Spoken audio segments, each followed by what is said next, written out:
Hey, Scandal Sheets! Welcome back to the channel where we spill the tea on history's messiest secrets.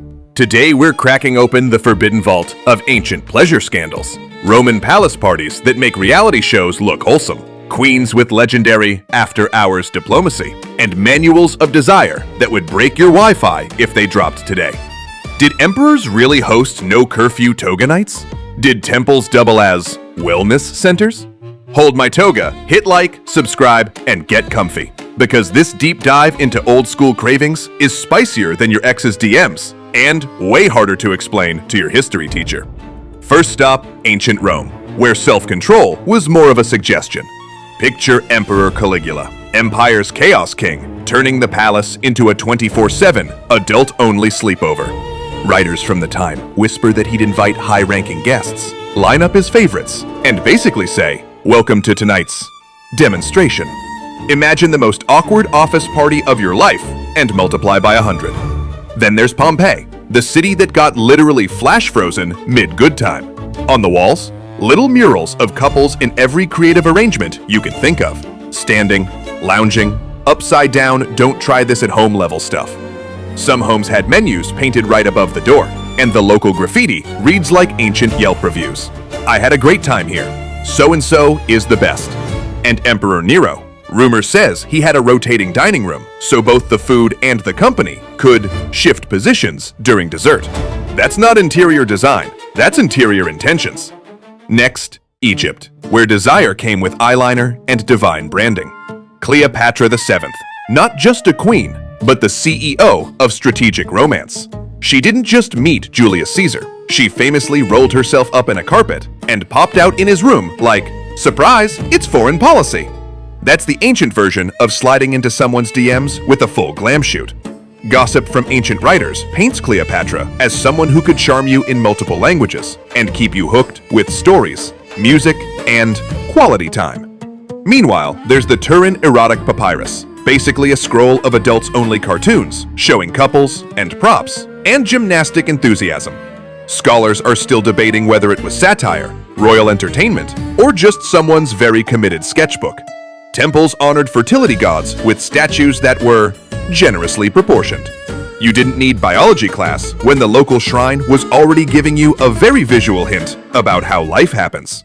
Now we jet to ancient India for the Kama Sutra, the book everyone pretends they've never seen, but mysteriously knows about. People think it's just pages of wild poses, but it's actually a full lifestyle guide. How to flirt, how to read signals, how to kiss properly, and how to keep things interesting long after the wedding garlands have wilted. It even categorizes different enthusiasm levels, from slow romantic poetry to "we're going to break this bed frame." Royal courts are rumored to have hosted elegant evenings with dancers and musicians. Officially, cultural performances. Unofficially, networking with benefits. The Khajuraho temples are carved with scenes so bold that tour guides have to decide how much to explain depending on who's in the group. You'll see couples, trios, and some group project situations where it's not clear whose leg is whose. Local legends say some carvings are cursed. Once you spot them, you can't stop noticing them everywhere. And one playful tip from the text: little love marks, nails, bites were considered trophies. Basically ancient receipts, but on your skin. Fast forward to Edo Period Japan, the age of shunga, or spring pictures. These were beautifully printed scenes of couples in private moments, exaggerated expressions, robes flying, everyone looking like they're having the time of their lives. Think elegant woodblock prints, but with content that would definitely get age-restricted today. Couples kept them in drawers for inspiration, like an 18th century Pinterest board nobody admitted to owning. Then you have Yoshiwara, Tokyo's legendary pleasure district. Lanterns glowing, rickshaws arriving, and houses where the entertainment went far beyond music. Clients browsed painted portraits instead of profiles, choosing companions based on artistry, conversation, and whispered reputation. Some wealthy patrons even commissioned custom shunga of themselves. Tell me that isn't the original couple's photo shoot, with bonus spice. There were also discreet little health devices carved from wood or ivory. Officially back scratchers, unofficially, you know. And while Japan had its shunga, China had its own version of forbidden art, the pillow book. Dynasties like the Ming and Qing quietly collected illustrated scrolls that were part art study, Part Bedroom Syllabus. These weren't public works. They were hidden in lacquer chests, meant to educate brides and amuse emperors. Some even had handwritten commentary, like best practiced after wine. Think of them as the adult-only companion pieces to the Confucian classics. Because balance, right? Now, Greece, where the gods behaved like they'd never heard of boundaries. Zeus kept reinventing himself, literally, showing up as a bull, a swan, a golden cloud, anything to get close to whoever caught his eye. Aphrodite, goddess of love, had an ongoing situationship with Ares, god of war, while married to Hephaestus, god of, I'm just trying to do my job here. At one point, Hephaestus traps them in an invisible net and invites all the other gods to come laugh. That's not just a love triangle, that's a full-blown reality show reunion.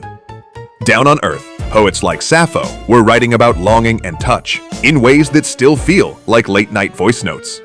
She talks about soft fabrics, loosened belts, and the kind of glances that start trouble. All suggestion, zero explicit vocabulary. Craftspeople quietly produced smooth stone and leather companions stored away in private chests. And some fancy Roman and Greek cups show party scenes where people were clearly not just toasting philosophy. At high-end banquets, once the wine had flowed for a while, the wrestling and games often turned into something your gym class never covered. Jumping way ahead, 18th century France, where pleasure practically had its own ministry. Versailles looked prim from afar, but behind those golden doors, private salons, masked balls, candlelit escapades, and a whole lot of courtly diplomacy. Madame de Pompadour wasn't just Louis XV's mistress. She curated furniture, fashion, and flirtation like a brand manager. Love letters doubled as state secrets, and powdered wigs hid more than hair. They hid entire plans. So what threads all these scandals together? Ancient people didn't pretend desire didn't exist. They turned it into art, politics, and entertainment. Emperors proved their power by showing they were unstoppable in every arena. Queens used charm like a weapon. Artists hid jokes and fantasies in temples, scrolls, cups, and bedroom walls, trusting that future generations would raise an eyebrow and go, oh. Today we lock most of this behind museum glass and blurred photos. But the core is the same. Humans have always been curious, creative, and a little unhinged when it comes to pleasure and prestige. The only real difference is that now we swipe and stream, instead of chiseling our thirst tweets into stone. At this point, if someone from the past offered you an invite to one of these nights, you'd probably say, "This is a terrible idea. Hold my toga." And that, Scandal Squad, is your whirlwind tour of ancient pleasure scandals. No Wi-Fi, no phones, just vibes and very committed stonemasons. Which era do you think had the wildest nightlife? Rome's no-curfew palace parties? Egypt's carpet entrances? India's temple architects? Japan's secret prince? Or Greece's messy gods? Drop your pick in the comments. Smash like if you survived this trip through history's close friends stories. And subscribe for more pop culture style history tea. Ring that bell. And remember, the past was never innocent. It just didn't have a camera.